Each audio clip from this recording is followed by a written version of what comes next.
Since you joined Western Legion, Bwana BUSOLO at Bugoma, you found me as the regional police commander.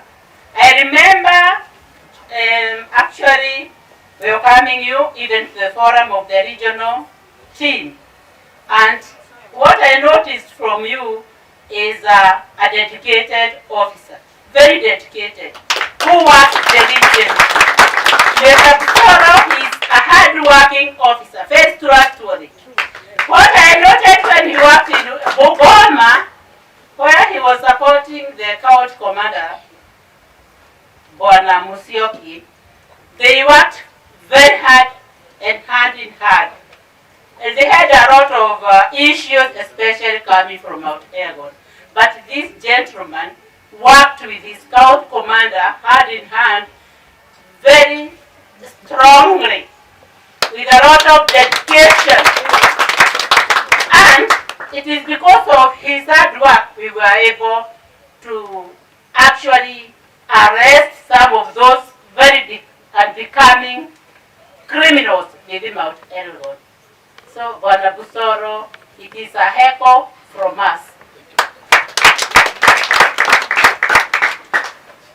After having worked very hard at Bugoma, we had some challenges at Kakamega, and we had a new Scout commander.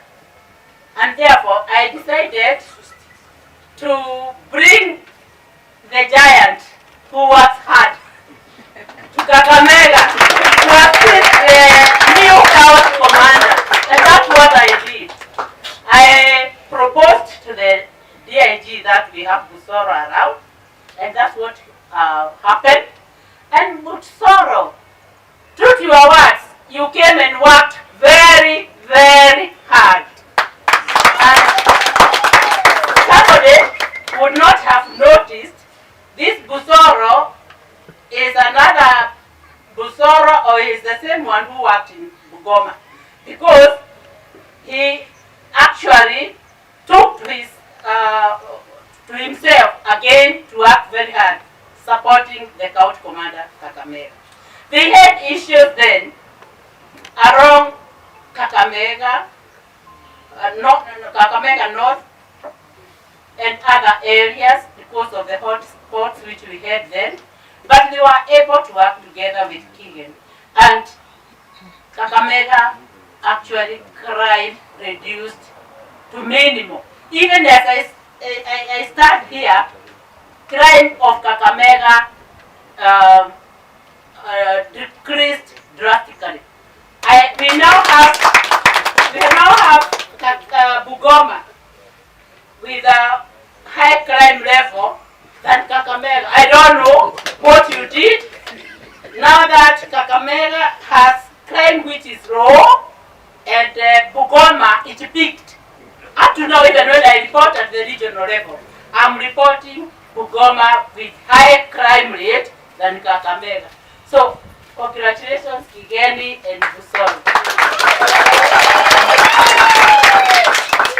You may not know, I classify the counties on crime rates, and you'll be surprised.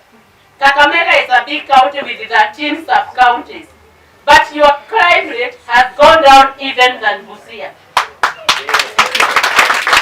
Sometimes you may not know when you are working that we have the, we can be able to give you the marks. I'm trying to say how we can classify you people or as Scout commanders. You have tried to reduce crime in Kakamega. Both of you. This one, I'm attributing it by the many meetings Bwana Kigen anapanga na watu yake sub-counties. Every other time, this gentleman has meetings with the sub-county commanders. And from that time, I noted that he normally has many meetings with the sub-county commanders. I knew he was a worker. And I knew he's going to reduce crime. Because it's only when you keep on talking with the workers that you can know where the problem is coming from. And that's how you can be able to tackle such a problem. Congratulations for good arrangement.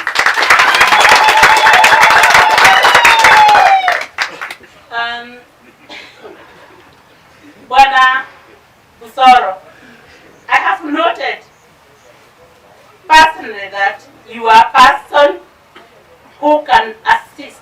I have interacted with you many times. I have exchanged views, ideas and experience during our tour of duty, when you worked in Bugoma and even when you worked in Kakamega. And I have known you are a person who can lead the juniors. You can advise the juniors. Your guidance to the junior officers cannot be unnoticed. Bwana BUSOLO, you have been selfless to your colleagues. You have worked with them selflessly, advising. And the time you are left by your county commander, you exercise your powers by working exactly as what you have been told by your superior. Not ignoring, say, even if there is any failure at the county commander, at the county, I will not be blamed, but the county commander. You have been a supporter. You have been a supporter of your boss and a supporter of the region as a whole. Retiring is just a transition from active duty to a senior citizen. Retiring is a cycle which we will all pass through. Where there is an entry point, we must have an exit point. So anybody who entered somewhere must exit.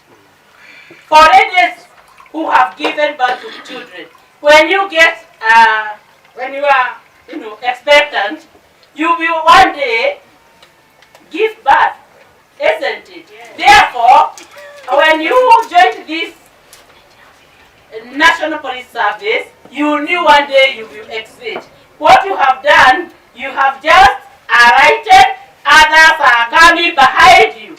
We are also coming and we will still exit. Where there is an entry, we must have an exit. All of us will exit. When you go out there, be our ambassador, knowing that we are joining you very soon. We are behind to take care of your interest. Go ahead, take our interest at the other level.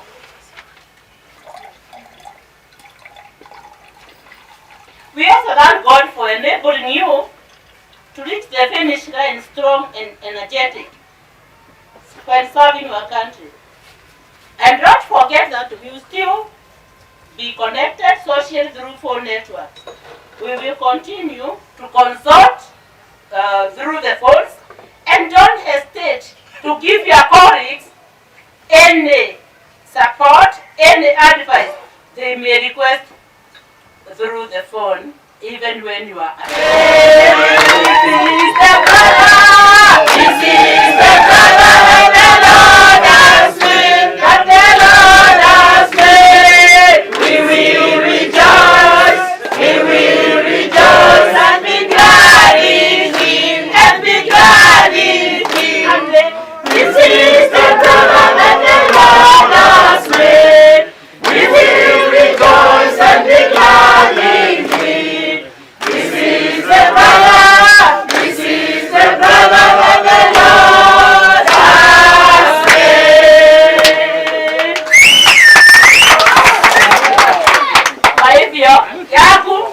nikumalizia hapo na nikuambie baraka za Mungu zikufuate. Mazuri ya Mungu yakufuate. God walks with you. Amen. God guides you. Amen. God protects you. Amen. God gives you the riches of this world. Amen. And also God gives you good health, long life. Amen. And for this one, we are saying deep from our heart that we love you, we will miss you, but we wish you all the very best. May God bless you more and more abundantly with your family. Amen. Amen. Divisional Commander. All of us, may we rise up for a cool...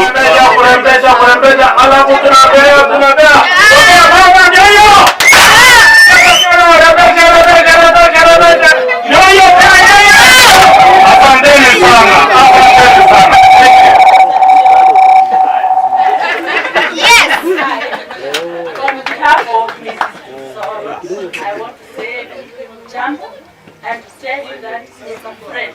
Tell her we are proud of her for what he has done to the husband. We have seen a handsome husband, energetic, hardworking, dedicated work. And ours is to say that time has come and yuko wakati wake. Kwa hivyo si kuamka mapema. No, hata hana mundi apeleke. So, tumesema tunawapenda. Thank you, thank you, thank you, thank you.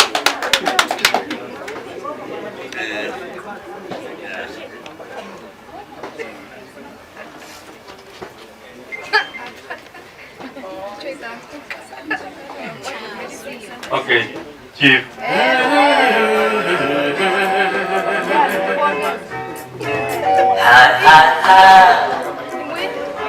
Tumeona mkono wake Bwana.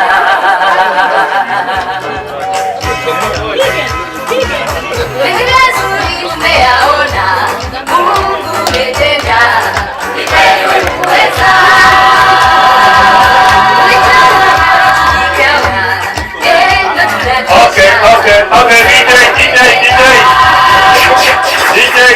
DJ, dakika moja. Pole, kwa sababu tumeona tumeanza kukatika mapema. Naomba kwanza, kabla tujapeana zawadi, mambo ya mazawadi, karibu our chief guest Honorable Apollo Busolo.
Because of time.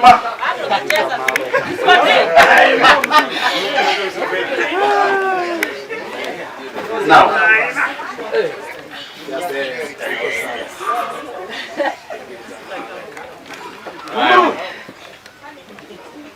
I am humble. because the Madam Regional Police Commander, the Deputy Regional, the County Police Commander, Sub-County Police Commanders, civilian staff, both internal and external customers of the service, other officers within rank and file, I take this opportunity to thank my God, because long time ago,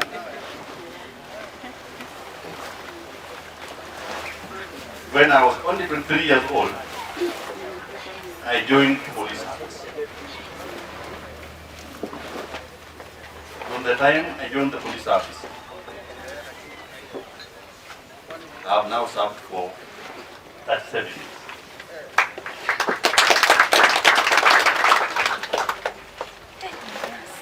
In my village where I come from,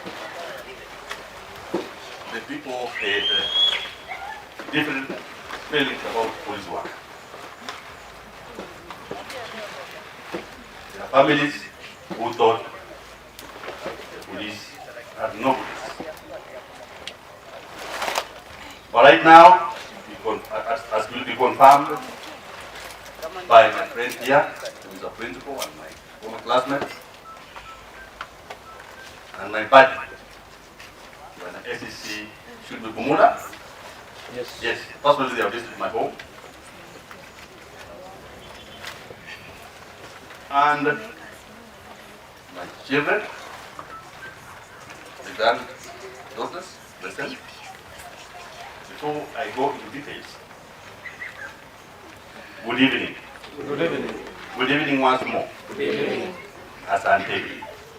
Maybe before I take the other part, I would like Mwalimu to say something, kidogo, and then when SEC, someone also, I remember one time in Turkana you were about to die, me and you.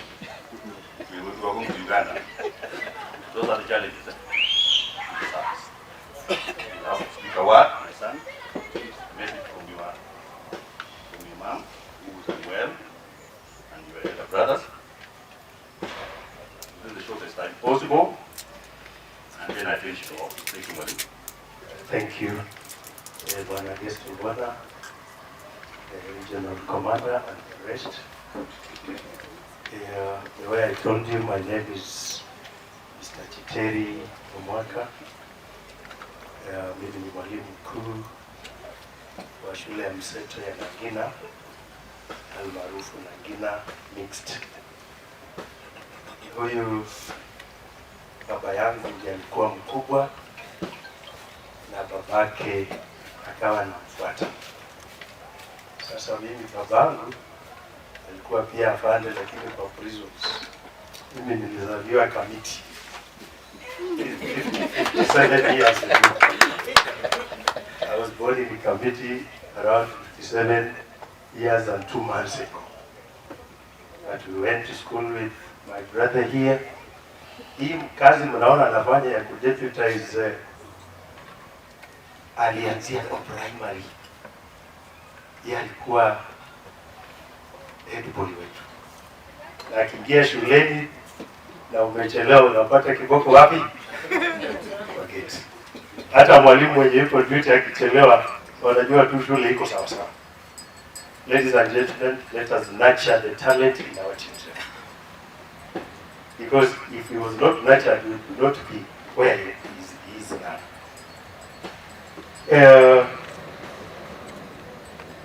We are friends apart from being brothers. Umesikia kijana akisema yeye ni rafiki yake. Hata mimi, apart from being a brother, I'm a very close friend.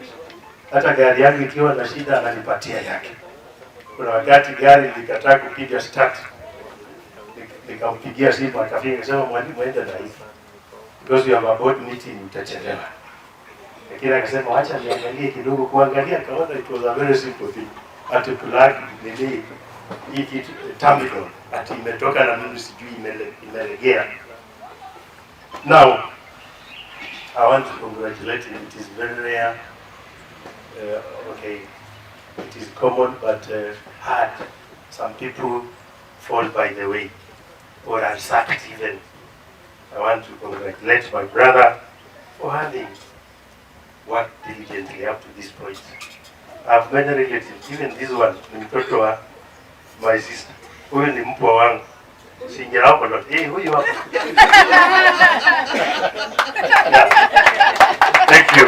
Thank you very much. My advice to SSP, yes, you are going to the outside world which you are known to.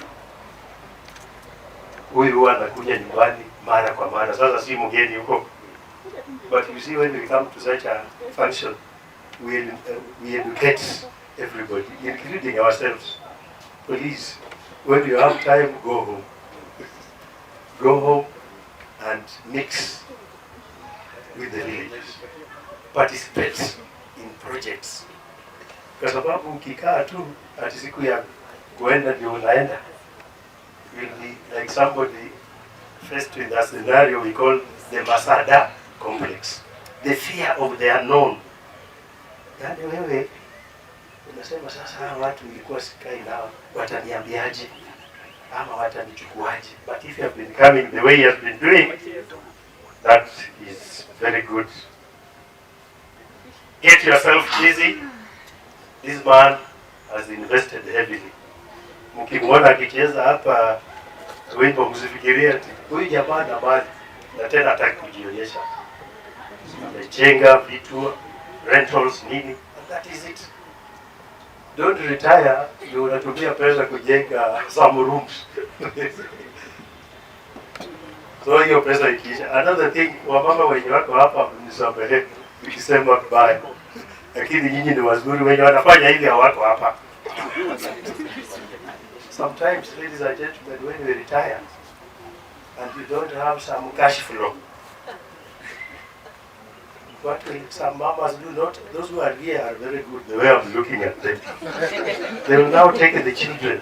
He has very senior sons who are in police also, very senior positions. 2 of them. He has not told you. Maybe he will tell you. Sasa mama wengine wake ni mzuri na wenye wako hapa ni wazuri. Anavuta watoto wanatoka kwa mzee wanakuja kwa. So you become like, you call una cough power in the home. Now when you are now on the receiving end. Anasema wewe wacha tufanye hivi. There is a scenario in my area and I will not mention the name, where somebody retired, but because he did not have an offshore account. I'm calling it offshore because some of us have joint accounts with our spouses. Lakini kuwa na yako. Hapana kuomba atleta ya gazeti niende ninunue. Kuwa na yako. So what this man did, your daughters wakaletewa mahali. Ng'ombe. And then hata hawakuambia mzee ati wageni watakuja nyumbani, aliona tu mipango mchele nini.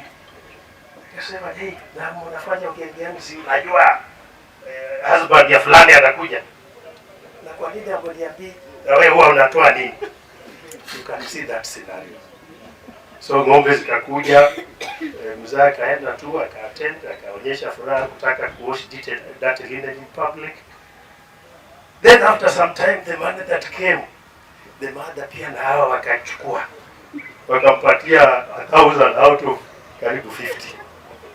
Asa kafikiria, when he became broke now, he decided to collude with thieves to steal the cows. Now, sasa vijana wakakuja kusema, mtu ameiba ng'ombe hapa lakini huyu mtu atakufa. Tumeenda kwa mganga. Could you be the one? Mzee akasema, sasa niibe ng'ombe zangu. And you know when huko kwetu ukirogwa, yule mtu ametoa kwa mwenye sasa mzee anafungua na wapatia. After 2 weeks mzee was down.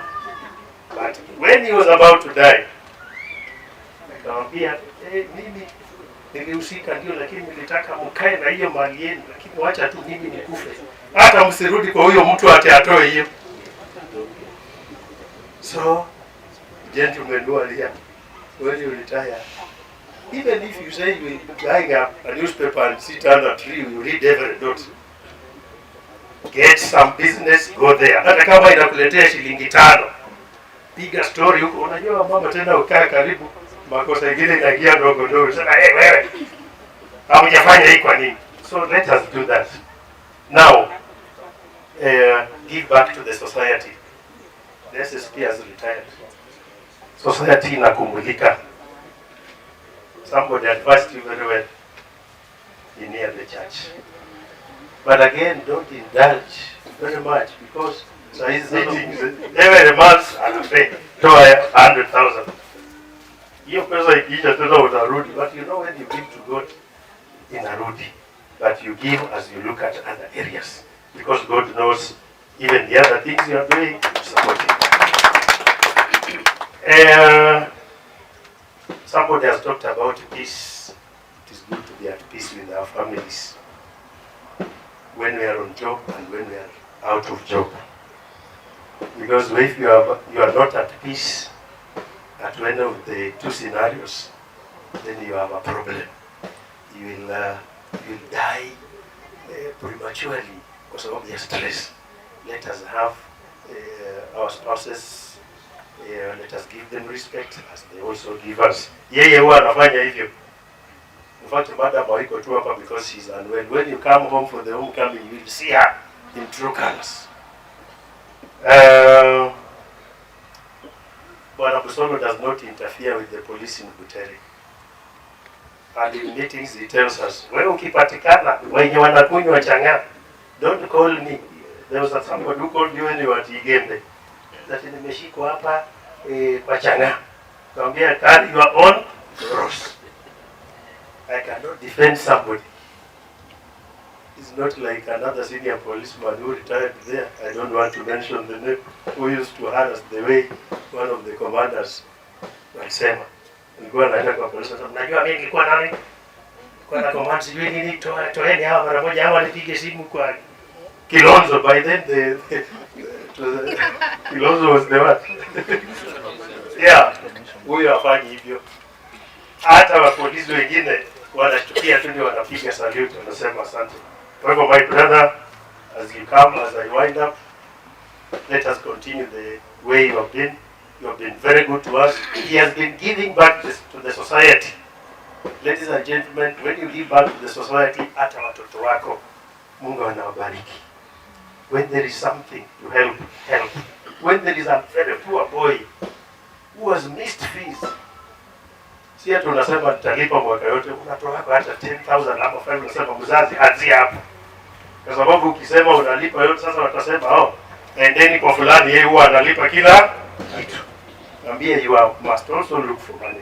So with those many remarks, I want to take the mic back to my brother to wind up. Thank you very much for listening. Thank you, Mali, for that part. I'm encouraged and humble. I will take the next question. Yeah. And your team. It is not good manners to talk after seniors, but because this is an informal gathering, allow me to address this gathering after you. First, I want to thank you, Madam, because you have made our region different. First, I interacted with you on TV first. When you gave orders that the MP that was in hiding should come out and surrender to the police. A day later he did. We thank you for that command. I also want to thank you for allowing this kind of gathering to be here, because, Madam, it is rare. Many of us, when we retire, we sneak back to our villages and nobody knows within our ranks that we have retired. And that is an indication that Mr. Busolo served well, and therefore he had no reason to sneak away from the rest of his colleagues. Thank you so much. And then I also want to thank God. He has said he has served for the past 37 years. I tell you, police work is not easy. And within those 37 years, we thank God for you, because many of us have lost their lives on the line of duty. So that is also some grace from God, and I think it is because of the kind of work that you have been doing with diligence, with truth, and God has also seen you. And I also want to thank the family, because behind that strength, behind that humility, and behind that drive was a family that was also behind you. As the rest have said, that was a family that is worth recognizing. Now, in the interest of time, I wanted to say who BUSOLO is by starting with this. I come from Homa Bay.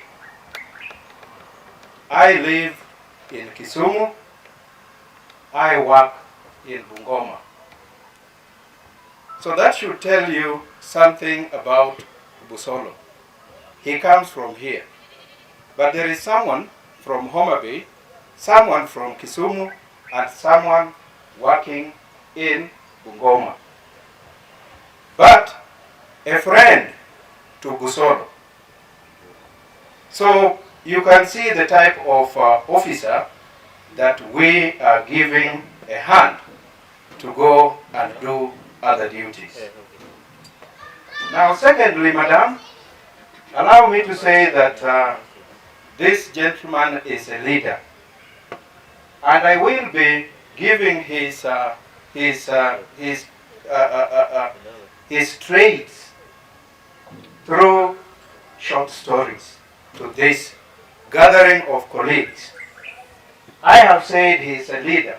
One, I met him when devolution had just begun. That was about 2012, 2013, when the new county governments came in. But then I was a DO. But then in 2013, our names changed to assistant county commissioners. We met in Turkana. And that is the other tip.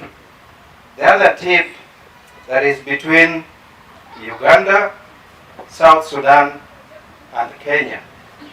For those of you who are served in those areas, you know how volatile that place is. And by then, BUSOLO was a sub-county commander. We were serving in the same sub-county, and we were working together. Something striking about that sub-county, it shared borders with 3 countries. The Elmi Triangle, that is part of Ethiopia, South Sudan, and Uganda. But apart from that, our sub-county also had about 15 nationalities from other countries. We were serving a refugee camp as well. So you can look at that scenario and see the type of work that we were doing. Why am I saying that BUSOLO is a leader? Now, when we were serving in Turkana, we had some differences in the camp, in the refugee camp. If you remember, that camp in Aitwa Kakuma refugee camp, And the biggest population there is that of South Sudanese and Ethiopians. Now the South Sudanese brought their differences into the camp. That is the Nuer and the Dinka. And it played prominently because they had a very serious fight between the Dinkas and the Nuer. Before we could think about it properly, about 11 people had already died out of the skirmishes and outside their country. They're in Kenya. So it took the leadership of Mr. BUSOLO to calm the situation. I don't want to get into what we did, but at the end of the day, within 2 days, with his leadership, the camp was calm. Something about a refugee camp is that it attracts international attention because it is under the supervision of the UN through UNHCR. That is the leader we are talking about. Secondly, this gentleman is a commander. There are stories that we would never want to tell everybody. But one is, at one point we lost an OCS. We were sitting with him, with BUSOLO and other officers. And then a phone came. Those of you who know Lokichogi, that is where we were. A phone came when we were on a table, we were taking lunch. And it was that a raid has just happened next to the police station. And people were going away with about 300 animals from next to the police station. The police station also had a GSU camp next to it. So our OCS responded. He told us, hii soda yangu wacha niendelee kunywa nikirudi. He didn't come back. He left us with the food and the drinks, and that is how he went. He got into a T-junction ambush and he died. Now, the county team came to our sub-county and we had to visit the scene. And that scene was beyond one of our army operation areas. That is an army camp. It was deep inside a forest towards South Sudan. Now when the county team came, led by Apollo, we went into that bush. Now when we reached that T-junction, there was a loud bang from a gun. Don't you see we were all dead? We had the county commissioner, the county commander, the county DCIO, the county DCI, the DCI department head. We also had the rest of the county security team members. We all went down. And nobody could rise under those circumstances because ostensibly we were under attack. It is only BUSOLO who noticed that one of our officers had discharged from his gun. So it took the initiative of Mr. BUSOLO to tell us that it was a discharge from one of our friendly fire. I tell you, ladies and gentlemen, we rose from the dead. So very early in the morning, being an operation area, he was taking officers to their various stations. Unfortunately, he knocked down a KPR. Nyinyi mnajua who KPRs are.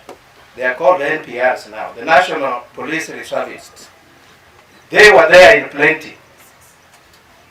Now, he was a member of that community. And you remember we were working in a community that was armed. Those of you who have worked there, you know kila mtu pale ako na bunduki. Yes, that is the truth. Civilians. Now when that kind of thing happens, what they know is to kill the officer. So we were to lose an inspector who had accidentally knocked an NPR, a member of our security as well. But the community could not understand. Now it took his initiative and other officers to calm down the situation and negotiate with the community so that the officer could not lose his life. That is what happened.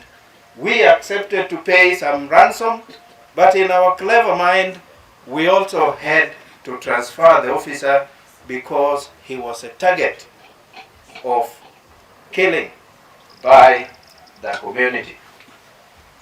Now finally, Madam, allow me to say that this is a gentleman. Many of you have attested to that Mr. Busolo is a gentleman. When you meet him out there, you would not imagine he is a uniformed officer, because he interacts very seamlessly. He interacts with all cadres of officers and civilians. And in fact, I wanted to tell you that I also like his dressing. Who doesn't? Is there any of you here who doesn't like the way Busolo dresses? He is a gentleman. Even from the physique, you would see it. And he has no airs. Many of us who are in uniform have a lot of airs in courts. Ukitembea hapo nje, unasema wanajua mimi ni nani? Kwa sababu SSP is a very senior rank. Wanajua mimi ni nani? Do they know that I serve? That is not the Busolo we are talking about. And that is why I'm telling you, this man that we are giving a hand today is a gentleman. And finally, I want to be a witness that Busolo has a family. He is a family man. He has a very stable family. Even when we were serving in Turkana, we would come together and pass through the home, greet mama na hawa vijana walikuwa wadogo kiasi by then, and then I would proceed to Kisumu and finally Homa Bay. But at the end of the day, I am a witness that Busolo is prepared to be back in the community. And the brother has attested to that. And we thank him for that. Because many of us, when we serve, we forget. But he has not forgotten. So I want to thank him and his spouse for taking all his time to serve this government and at the same time to serve his family. And finally, Bwana Busolo, I want to wish you very well. And as you join the league of consultants in the community, you know, people will come and consult you. Wanajua unajua kila kitu. You know? Wanajua unajua kila kitu. Hata mtu akipata shida na bibi watakimbia kwako. Nasema sasa huyu ndiye anajua. Now show them that you know, because we know you have the capacity. You have the capacity, and you are very reliant officer. And as you go there, we give you the wishes of God so that you are properly protected. Madam, I thank you. Going that far. Some of these things when you do as you serve, you don't know that you're being appreciated. And you know, appreciation brings satisfaction. King Solomon was asked by somebody what do you want. What did he say he wanted? Wisdom. I normally ask people, was there money? Because you will easily say, give me cash. That man didn't say he needs money. He said he wants wisdom. And when you have wisdom, then you are satisfied. May I now take this opportunity to welcome this young man. Maybe as a message from the elder brothers and the mother. Just in brief. And then I can talk something very briefly. And then the program goes on. Thank you. Ladies and gentlemen, good evening once more. As I said, I'm Dr. BUSOLO. And on behalf of my mother, who is my wife, I really love her so much. This man here has been taking care of his wife all these years he's been serving in the police service. This man here loves his family dearly. This man here has been a source of inspiration to us. True?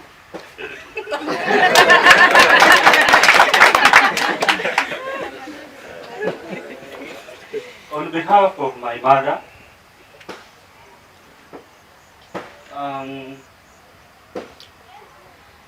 she sent me to tell you that she is very thankful for each and every support, especially at the station where her husband has retired from. Because that is the place where she knows very well that. She's thanking you for taking good care of her husband. And also, she told me to tell you that she is dearly missing her husband back home.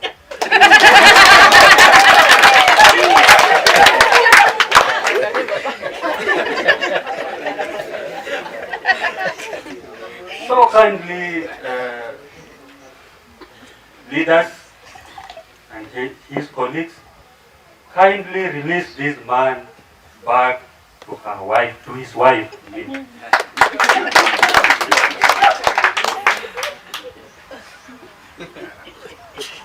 Are you ready to go back to your wife?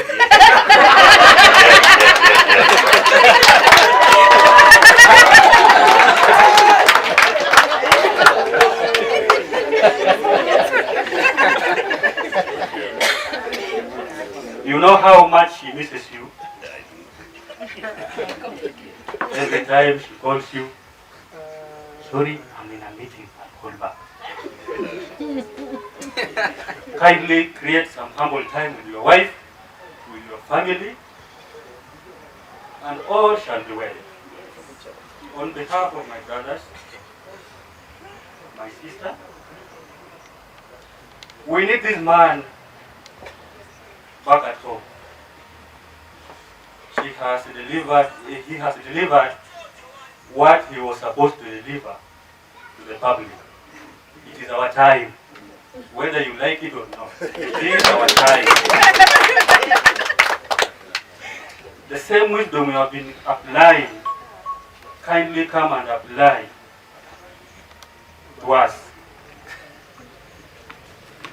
You have taken us very far, and we still need your strategic pieces of advice.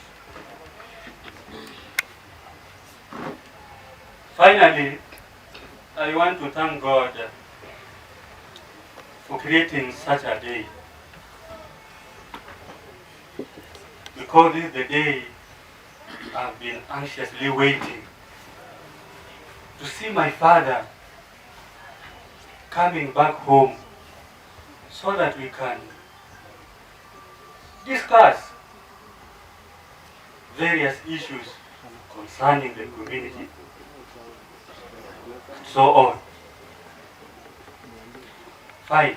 I want to end the speech by thanking the group, the team that is behind this event. Actually, it is a show of togetherness and good relationship among you people. All those few remarks, I say thank you, and may the Almighty Father continue blessing each and every one of us. Thank you. But now, please, you are the true witness of the nuclear family. This boy here was born in 1994. 1994, I was 2 years old in Corporal. Because me, I got a promotion for Kazi Police for 7 years service. I remember I was in Mwenda Nyeri. But before that, I was born 1962. Right now, in miaka 59, na miezi kadhaa, nataka kutu moja niwe 60 years flat, having had this job at the age of 23 years. I've got many stations. I've had challenges and good things as I work. But I thank God for that far. I want to applaud what all that you are saying. I think I will live longer. I will live longer. I want to live.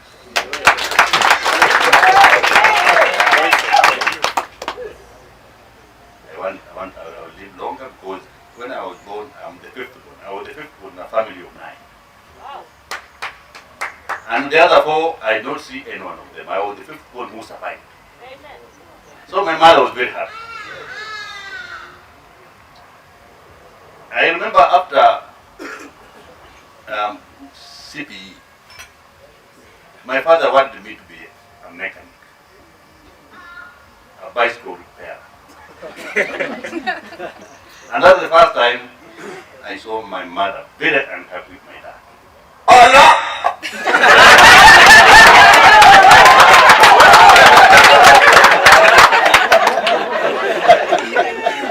Because my mom went to school and they had financial marshal yake ilikuwa kidogo, was used to work in a factory and chai, those types of Nandi Hills, those ones who know, they know. But there was a ng'ombe moja nyeusi ambayo mama alisema hii tuuze, mtoto afanye nini? By the time that ng'ombe was being sold, already nafasi yangu ya kuenda Potato Boys had been taken by somebody who had it. So I ended up to another school. I did my KCPE 1980. I did my Form 4 1982. And I did very well. I believe, because if I don't do very well, I go to where I am. And so I got a job. And my first posting, 1985, towards the end of 1985, I went to Mandela. Those ones who know Mandela, they know. I know Mandela. That time, the salary was 1100. 1100. But when I was in college, I think I was getting about 885. So when we went outside, our good governments, they gave us 1100. And a hardship allowance of 120 shillings. If you were married, 240. I was lucky I was married. So I was getting hardship allowance of 240 plus a salary of 1100. That is the far we started. We have had our challenges.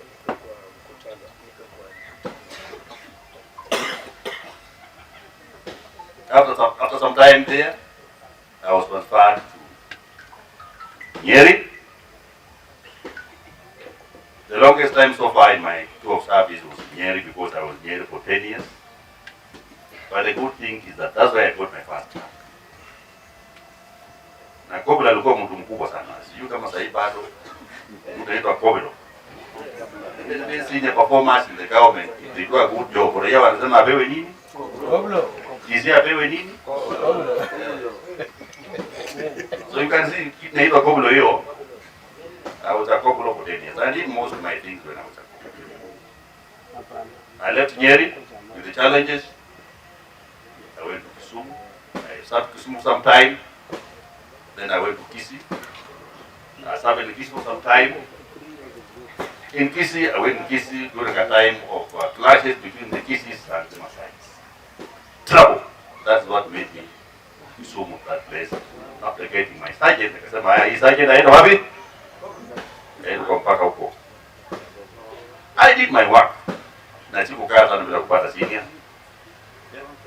I got a senior within less than a year. Most of you have not had senior sergeants.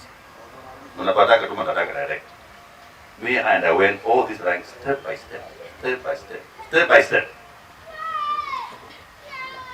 From Kisii, I went to Homa Bay a bit. I didn't stay there so much. I was relocated back to Kisii. And then I went to Turkana.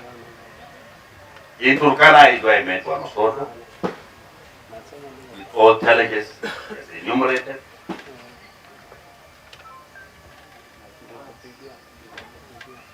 In Turkana, that's where I grew up. So pretend to police, general to police, I got those things. I was just getting recognition. That place I had challenges and also sweet times. The first time I flew by Kenya Airways, ndege kutoka Mombasa, I was in Turkana. And many times I flew by air, from Turkana. So watu wengi wanakataa kwenda mahali kama hapo, wanauza ng'ombe, wanakata transfer, kumbe iko Kidumzu. Then from Turkana I came to Nairobi. During the last elections, where somebody was being sworn in the Urban, I was the commander. You can imagine. Very challenging, but we made it. From Turkana, I went to Nairobi, I went to Meru, from Meru, I went to Bungoma, and now I am here.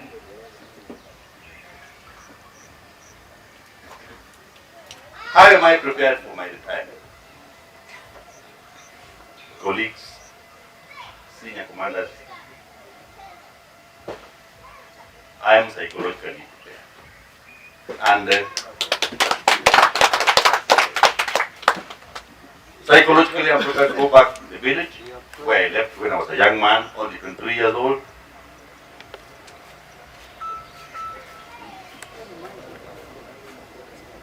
I'm socially prepared because I'm in touch with my family. I confirmed my son. I've given so much to society.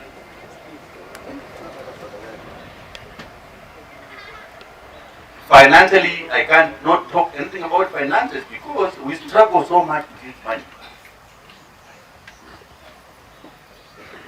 But we end up not being happy. We end up not being satisfied. Satisfaction is not brought by how much money you have. Is it true? So all the time let us pray God just to give you some bit of satisfaction. So I'll keep on praying the same thing God. Nitosheke na ile kidogo niko naye. Emotionally, I'm in touch. I have able friends. Madam, thank you for the advice. They are also there, senior officers. I'll always consult. I will always ask. It is not stupid when you ask. Mtu amechukua kamba anataka kwenda kunyonga na tafuta ile miti kubwa. Afunge miti ya jinyonge. Then kabla hajapata hiyo miti anakutana na simba, akarudi kwa nyumba. Lakini simba zikimuua tu. What does it mean? It means sometimes unaweza panga kufanya kitu mbaya, but if you don't have a friend to come in between what you want to do and the same, you may end up bad. So let us always learn to consult. We shall not mess up. Spiritually, I want to go back to once more. I'm trying very hard to go back to my God. Because by the end of the day, I see so many senior people. Sana walimu. They retire and they go to church. Na wanakuwa ubiri wazuri sana. I have not seen a police officer. I just don't know. But I want to always ask my God to guide me so that I can live longer and be an example to the rest. I want to fall back to society as a senior citizen. I'll follow all the advice. But I just want normal life. Just normal life. Humu tu. I'm not the kind of officer ambayo mtasikia nimekufia mahali nyingine ndio naenda mzigo kwetu. No. I'm just going where? Home. I'm just going home. I may have invested in places because I've worked in this country, many places. But my headquarters is a place called Indangalasia village. See ile Matung. You know Matung Indangalasia is also there. I also come from Indangalasia. We have so many Indangalas in Western. I also come from there.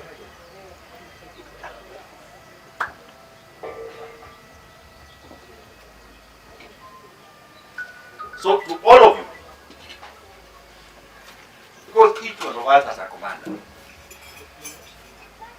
As we speak here right now, Madam is the regional commander. She gives us directions on the way to go. But she also has a supervisor, isn't it? You're aware? There is somebody Madam reports to. As we struggle reporting to her from all areas, there is also somewhere the message goes.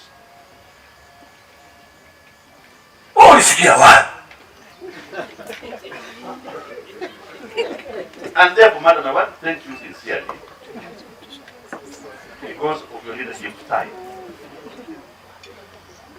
You are motherly. Motherly takes it all, you know.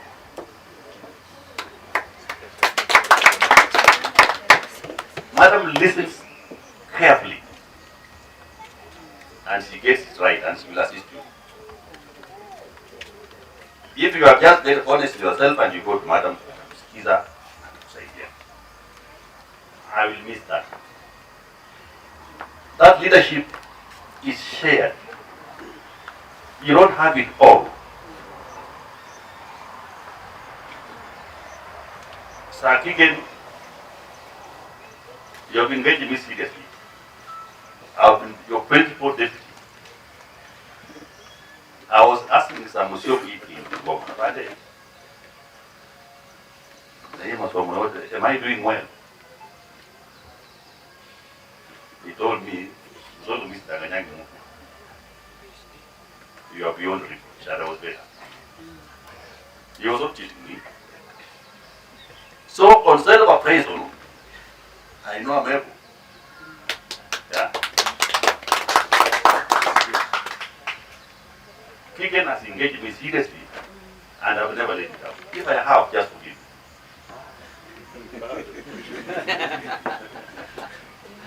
With a team at the county level, Madam Karen,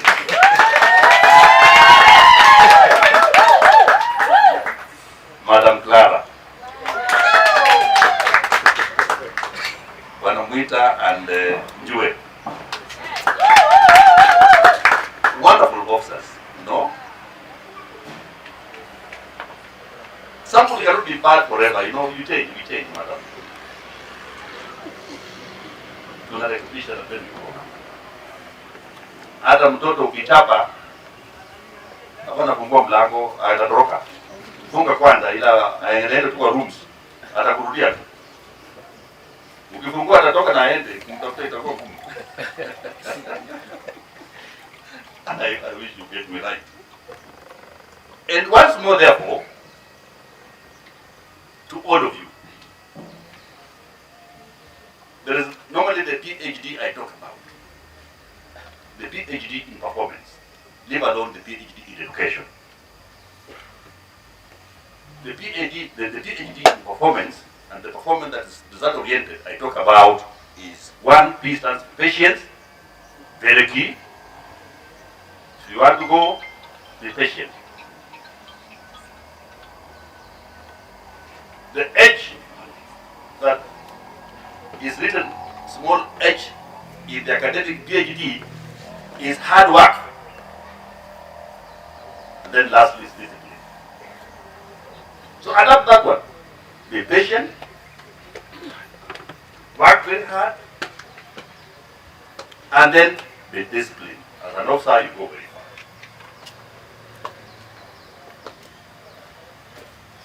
I've been nurtured through that civilian life, and when I joined the police, I adapted the two. Ile discipline ya kuzaliwa nayo na discipline ya kazi, and I'm not regretting. Madam, I'm not regretting. As I go back to the village, I'll just be a good neighbor, isn't it? Those ones who read the Bible, you know what I mean by a good neighbor. I just want to be a good neighbor. I will run away from stress because you get stress. Thank you for the advice.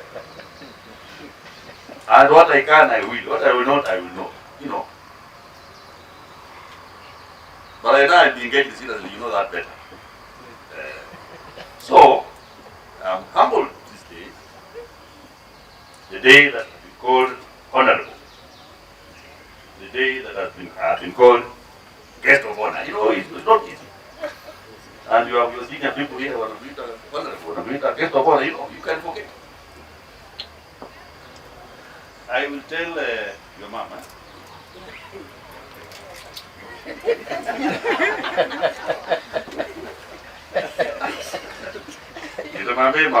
will tell her the other one, yeah. The first, the kwanza da 11. I will do that. Fall back to society is key, and all of us are ending up there. You know, 1 + 1 + 1 + 1, we are going. Hapana katalia kwa nyumba ya serikali na hapana katalia kwa line. Wewe ni wapi?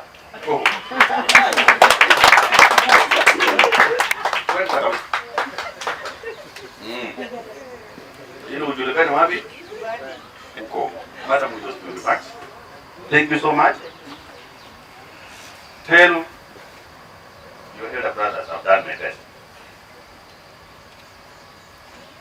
Selina and Lisa.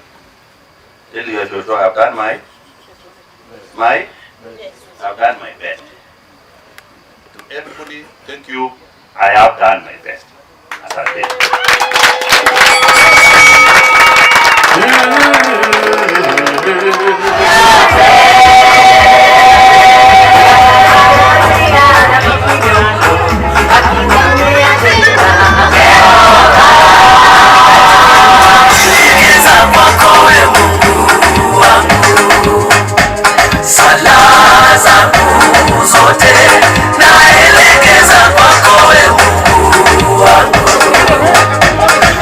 Unisikie Bwana,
mikono nainua, kupigwa vita ni kawaida, isikusumbue wewe, kwenye matunda ni haki kidogo, nyamaza,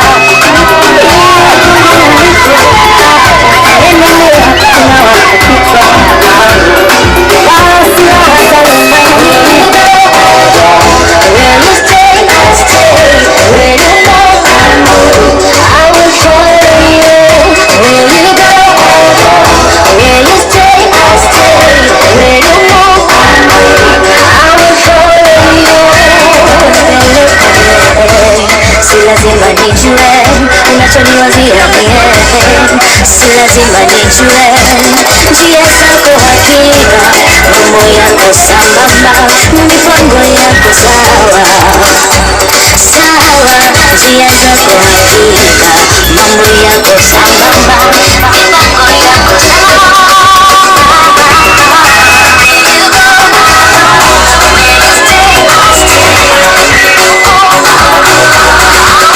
Uwe nguzo ya moto mbele yangu, adui wakija wasiniweze. Uwe nguzo ya moto maishani mwangu Mungu, adui wakija wasiniweze. Wamefungua vinywa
ule mtu wako na ile wimbo ile ingine.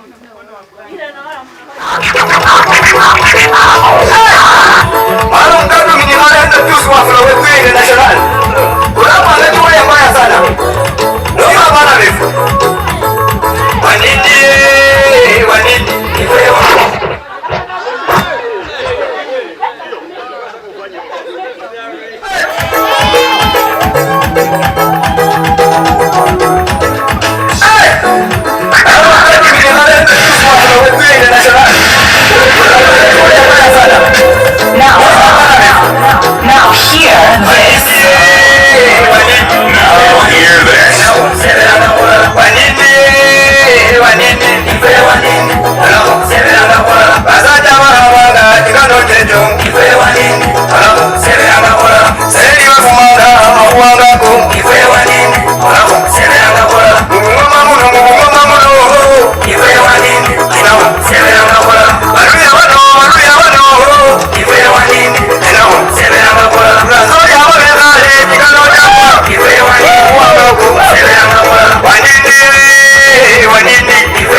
we are already happy. Our brother BUSOLO is extremely happy, with the son representing the family, the granddaughters representing the grandchildren, the teacher who is a brother representing the entire family, and the DO who is a friend, and Madam representing the friends, and we had businessman representing the business people. Then we have all the sub-county commanders representing the sub-county commanders Kakamega, and whom he has been their leader. And we have other senior officers at the regional level who worked closely with Mr. BUSOLO. And we have his boss, who is a friend and a colleague, Mr. Kige. A neighbor leader who was away today, who had gone home yesterday to attend to a funeral of a relative. And you can see he is here today because of the value he has for his deputy. Yesterday he was at home, actually sending father-in-law back to our maker. But again, very early in the morning, from 5, he left home coming because of this function, because we were to do it yesterday. But because of that calamity which came his way, we had to change. So you can see the type of the county commander, a committed one, who had the wrath, or who has the wrath of his deputy. This one denounced how he wrath the whole of his officers. It is a testament that anampenda ninyi wengine wote. Si ni kweli? So sisi tunataka kukuambia before tupeane nafasi kwa Mr. BUSOLO, tunataka kukuambia asante. Asante on behalf of BUSOLO, though he's supposed to say that, but I'm saying it as also the mother. He said I'm like a mother, whom I agree, because when you are a leader, given that by God, you are supposed to agree to take that leadership wholesomely. So I take leadership of a mother without fear or contradiction, because I know God ordains those who trust in Him, and He has ordained me, and I agree to be your mother. Thank you. Having said that, I want to say that this cake is prepared by the NPS, KPS, Kakamega County. Iko na crown inaitwa utumishi kwa wote, na inaandikwa hapa, thank you for your service in the police service. Mwenye ametengeneza hii ni County Commander Kakamega and his team, Mr. BUSOLO. This cake has the colors. Iko na colors of police. As much as you are leaving the National Police Service, you cannot detach yourself wholly from them. These are your people. These are the people you know. This is where you have spent most of your time. So if you are looking for friends, you get them here. You cannot get them Butere kwa mwalimu kule. You can only find relatives.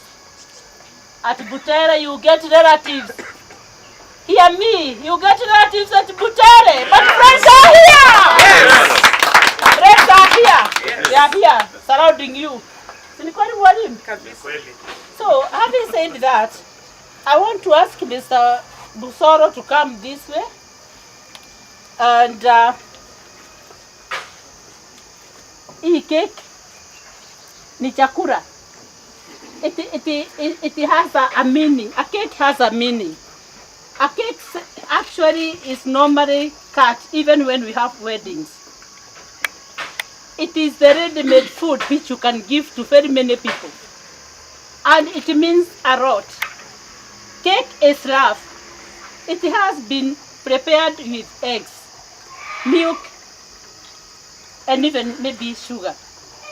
When you bring in an egg, you cannot know what is inside an egg unless you broke it. So you can see a cake brings people together.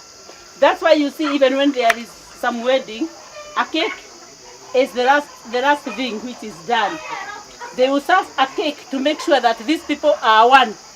Now we are saying we are cutting this cake to tell you, even if you are going, we are one. You are still our person.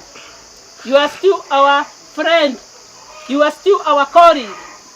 What you do is to remove the uniform, but the BUSOLO person will remain in you. So you remain the person we know. We will consult you, we will call you when we need you. You will still be with us. Anytime we need some support, we will not hesitate to call you. And on behalf of these officers, we are sending you to Butere because that's where you came from, and you have a duty which you never completed when you were 23 years and below, to complete that what you could have done that time. Now, go back home. What you never did that time, do it from now. Yes.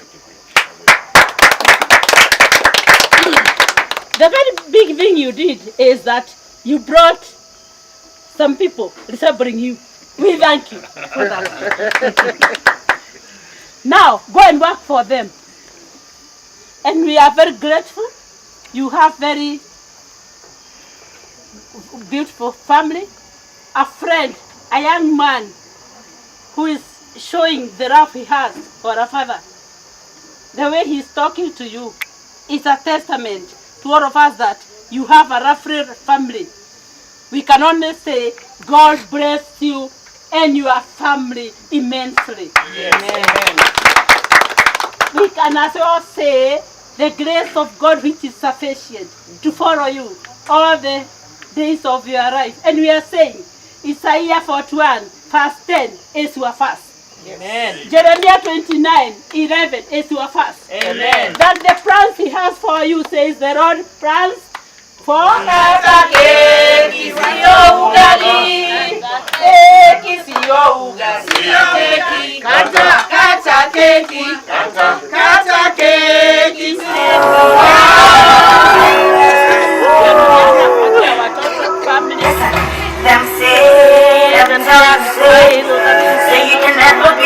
dedication yangu kwa mkubwa